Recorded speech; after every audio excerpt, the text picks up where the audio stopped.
I'll tell you the problem with the scientific power that you're using here. It didn't require any discipline to attain it.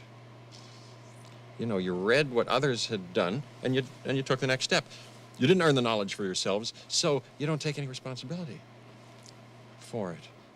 You stood on the shoulders of geniuses to accomplish something as fast as you could, and before you even knew what you had, you patented it and packaged it and slapped it on a plastic lunchbox, and now you're selling it. You want to sell it. Well, I love movies. I love watching them. I love talking about them. I love going to the theater and eating insane amounts of popcorn. Get in my belly! Let me tell you a story. As a little boy, my mom would bribe me to do well in school with trips to Blockbuster. If I received A's on all of my assignments, every Friday, I'd get to pick and rent out 2 movies for the weekend. Some of my favorite memories are easily running through those Blockbuster aisles and trying to figure out which movies I'd get to spend the weekend with. We'd buy the kettle corn Blockbuster popcorn buckets and the Wonka-themed Crush bars. In a large part, that's why I went to school to study TV and filmmaking, why I make short films, and why I make video essays.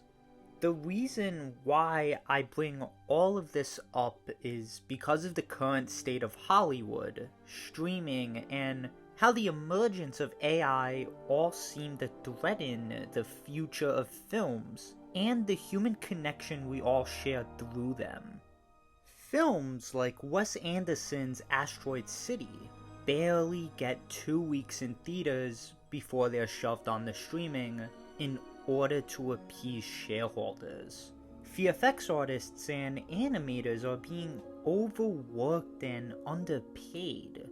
Writers and actors are having their benefits, jobs, and likenesses taken away from them in an effort to minimize costs.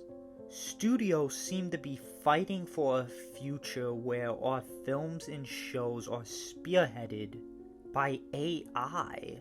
The success or failure of SAG-AFTRA and the Writers Guild of America strikes will very much determine the future of cinema.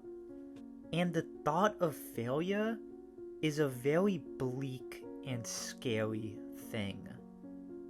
So you could imagine my excitement when Greta Gerwig's Barbie and Christopher Nolan's Oppenheimer incited a national phenomenon of memes and, most importantly, a resurgence of hype around going back to the theater.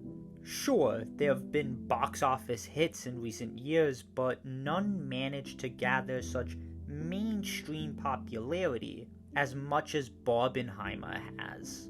When I went to my local movie theater, lines were out the door, and the crowd was mixed in with casual moviegoers and hardcore fans of the theater, all united to simply watch good stories made by inspired storytellers. It's a sight I honestly haven't seen in a while, and it made me so happy to see that maybe the movie-going experience is far from dead.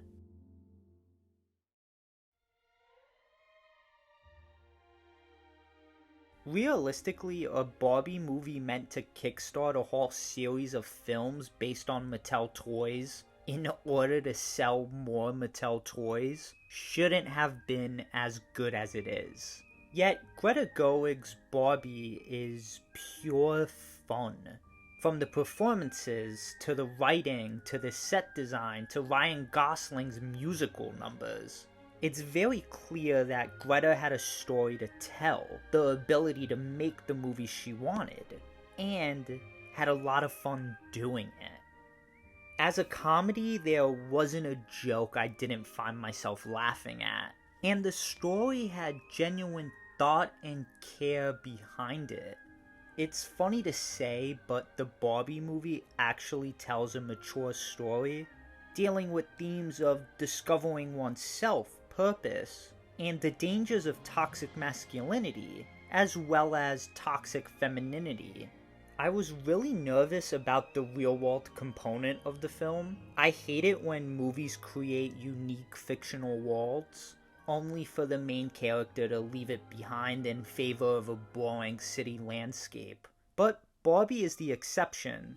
The real world not only supports the film's themes, but gives Barbie an interesting and complex dilemma of purpose. Her sole existence is not only to make girls happy, but empower them. Yet in the real world, her existence only profits out-of-touch businessmen, as well as contributes to unrealistic body standards and feelings of inadequacy for young women. I believe that the theme of you don't have to be extraordinary is extremely important for young children. You don't have to be a lawyer. You don't have to be a doctor. You don't have to be a Nobel Prize winner. You don't have to look like Margot Robbie or have abs like Ryan Gosling. You can just be you. And that's enough.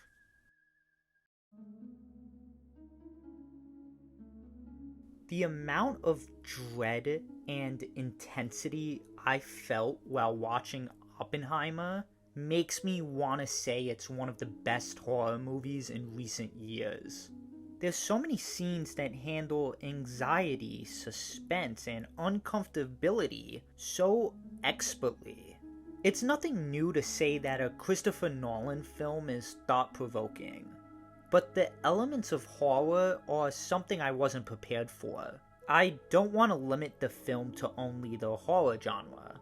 Of course, it's a dramatic biopic, but every scene that has stuck with me has had those elements of horror. From the filmmaking to the sound design to using the historical context the film is based on to further propel a sense of impending doom. Oppenheimer might be Christopher Nolan's crowning achievement as a director, because it takes what works from his previous films and only perfects them. That's without mentioning the all-star cast. I mean, everyone brings their A-game, and everyone has an opportunity to show off their talents. Cillian Murphy especially. He conveys so many emotions throughout the film and does it all through the expressions on his face. Most specifically, his performance in the film's closing moments. What chills to end the film on. And then I had to go watch Barbie. And before I move on to the conclusion, I can't help but talk about my favorite scene from the film. This might be a minor spoiler, so if you haven't seen the movie and don't want to hear it, you could just skip to my conclusion.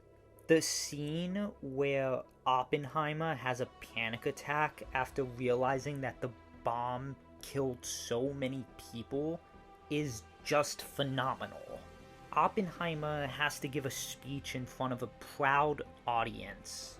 Their cheering overwhelms Oppenheimer. The crowd is filmed very statically, and this is juxtaposed to the reaction shots of Oppenheimer, which are very fidgety. This puts us on edge and just as panicky as he is just by the visuals alone. And as those shots become more and more fidgety, the sound gets louder to the point where the dialogue becomes overlapped. Then one haunting scream followed by white noise. The colors become exposed and Oppenheimer envisions the audience being burnt away. Then it's back to normal as if nothing happened.